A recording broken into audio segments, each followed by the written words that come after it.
Ever feel like you're just kind of running on autopilot? Just making choices based on this like invisible script. Yeah. That's the world we're diving into today. The subtle art of covert hypnosis Right. and how it shapes like our beliefs and values and behaviors and all that. Yeah, it's fascinating stuff. It's not about swinging pocket watches, though. Right. No mind control tricks here. Exactly, yeah. Think of it more like understanding the psychology of persuasion, like how our minds are influenced, often without us realizing it. Okay, so how do we get started with this? We're unpacking all of this with audio excerpts from Kevin Hogan's Covert Hypnosis series, volumes 7 and 8. Okay. He uses this really intriguing analogy of like rules that govern our behavior. Okay. It's like we all have this, internal programming Right. shaped by our upbringing and experiences in the world around us. Yeah, it's a really compelling way to think about it. Like you pick up these rules early on, they get wired into your neural circuitry. Yeah. And then, they kind of dictate how you react to things. So to give a concrete example, like one of Hogan's examples is this rule his mother instilled in him, never hit a woman. It became so ingrained that like decades later, it still shapes how he responds in certain situations. Right. And it goes beyond just those personal rules, too. Think about how societal rules can shift dramatically based on major events. Oh, okay. Like after 9/11, for example, suddenly everyone's concerns about privacy took a back seat to security, right? Yeah. Our collective rules about safety and freedom were practically rewritten overnight. Wow, that's a powerful example Yeah. of how these rules, both personal and societal, Yeah. can be like so deeply ingrained. But then if we're essentially programmed by these rules, I mean, does that mean we're stuck with them forever? Well, that's the crux of covert hypnosis. Like the idea that just as rules can be instilled, they can also be changed. Okay, so it's not set in stone. No, not at all. It's about understanding how to tap into those existing rules and then subtly influence them, leading to changes in, beliefs and behaviors. Okay, so let's say we want to influence someone's thinking, like maybe nudge them towards a different perspective. Where do we even begin? Hogan talks about this idea of captivation. Right. So think about the things that truly capture your attention. What keeps you glued to a movie or a TV show?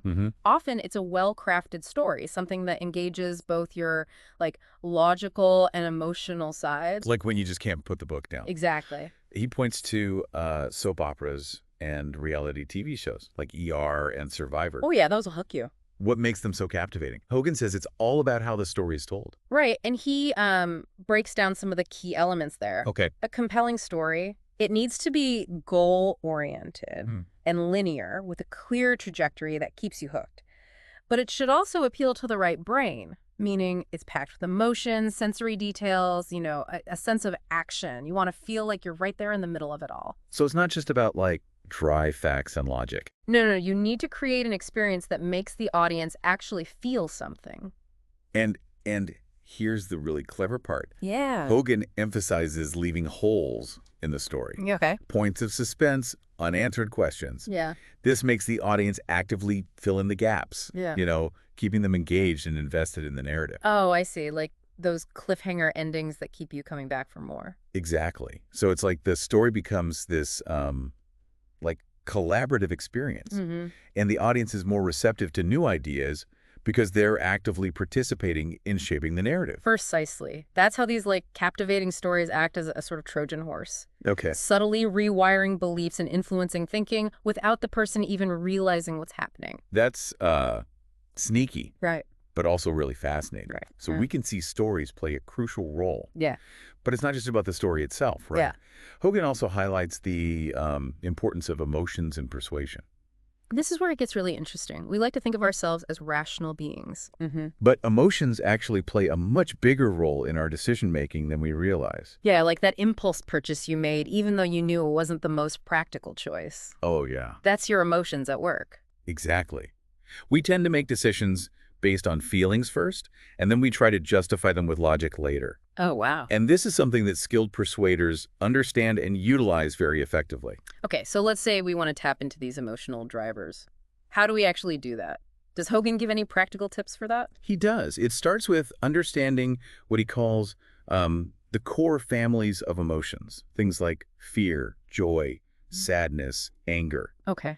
Think about how these emotions are deliberately woven into captivating stories to elicit like specific responses from the audience. So like a scary movie that uses suspense and jump scares to trigger fear, right? Exactly. And keep you on the edge of your seat. By understanding the emotions someone is experiencing and what triggers those emotions, you gain valuable insight into how they might be persuaded. Yeah. So if you really want to influence someone, forget logic and go straight for the feels. Well, it's not quite that simple, but you're definitely onto something. Okay. Appealing to emotions is a powerful way to connect with people and make your message more persuasive. This is already blowing my mind, and we're just getting started. Hogan also introduces this concept of mind access points. Yeah. What are those exactly? Think of them as entry points into someone's subconscious. You know, the values, beliefs, and attitudes shaped by their life experiences. Like everyone has this unique filter that shapes how they see the world. He talks about 6 key environmental influences that install these mind access points: family, religious institutions, school, early life experiences, peers, and internal feelings. Basically all the things that shape who we are. And these influences, combined with like our genetic predispositions, create this complex web of values, both conscious and unconscious, that guide our choices. So it's like everyone's walking around with this invisible map of values shaped by a lifetime of experiences. And figuring out that map is like finding the key to understanding their decision-making process. Absolutely. And Hogan provides some really interesting tools for doing just that, which we'll dive into in the next part of our deep dive. Okay, so we've got these mind access points, these unique filters that shape how we see the world. How do we actually figure out what someone's mind access points are? Well, that's where Hogan's magic questions come in. Okay. They're designed to kind of uncover someone's conscious values, gives you a glimpse into their decision-making process. I'm all ears.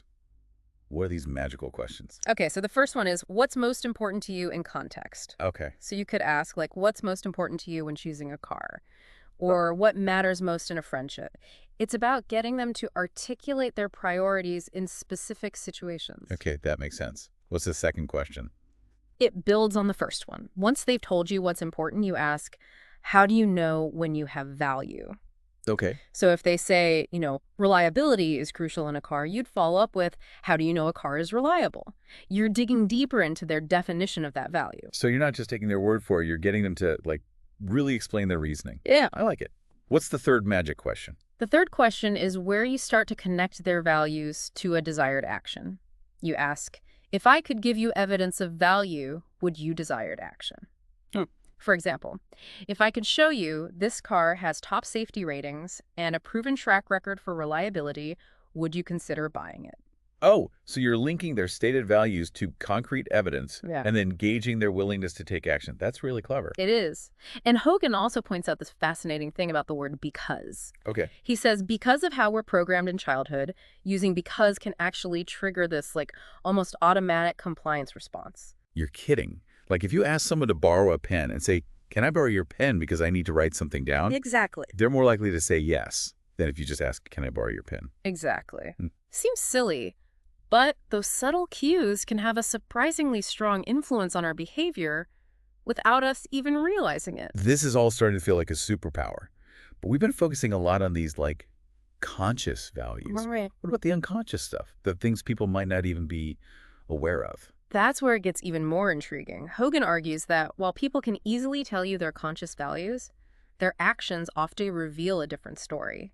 It can point to these deeper unconscious motivations. So someone might say honesty is their top value, but then you find out they cheat on their taxes. Yeah. Actions speak louder than words, right? Precisely.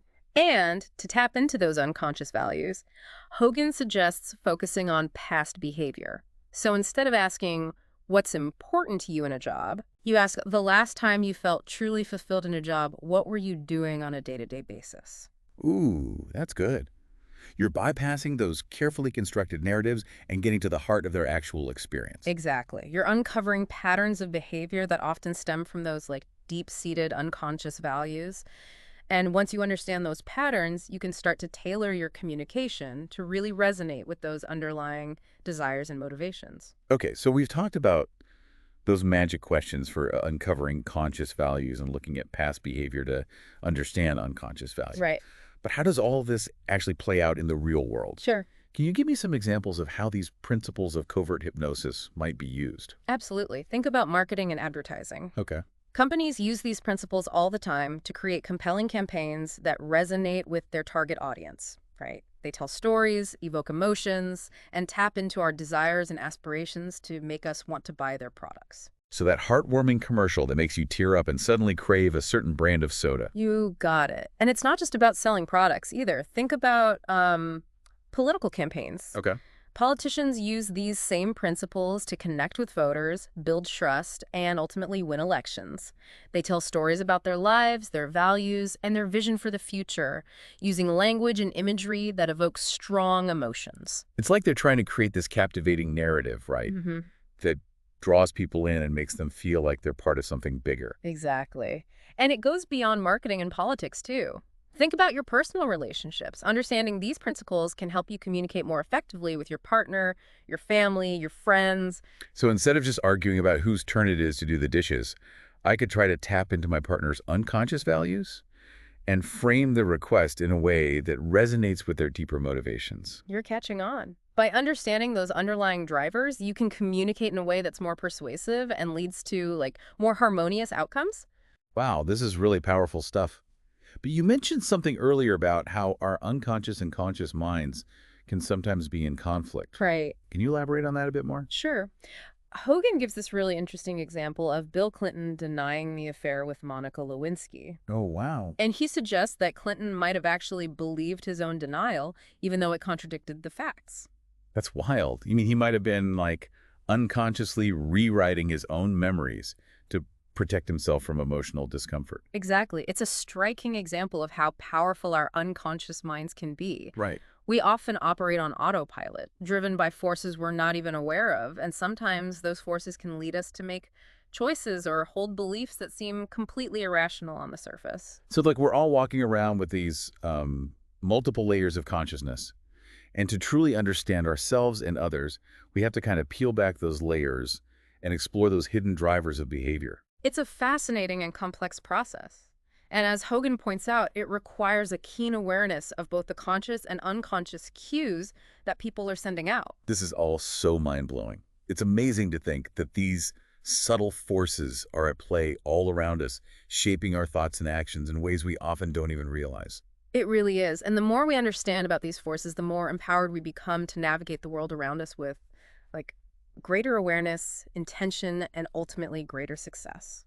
Okay, so we've uncovered all these hidden layers of influence, both conscious and unconscious. Right. But how do we actually use this knowledge in a way that's ethical and beneficial? I mean, we don't want to turn into master manipulators or anything. Right. That's a really important point. And Hogan is very clear about this. Covert hypnosis is not about coercion or deception. Yeah. It's about understanding the nuances of communication and using that understanding to create those win-win situations. So it's more about finding common ground and building those genuine connections rather than tricking people into doing what you want. Exactly. It's about using these insights to communicate more effectively, build trust, and ultimately create outcomes that are beneficial for everyone involved. That makes a lot of sense. So instead of thinking of it as rewiring someone's brain, maybe it's more about helping them reframe their perspective or see things in a new light. I think that's a great way to put it. It's about guiding them towards a different understanding rather than forcing them to change their beliefs. Yeah.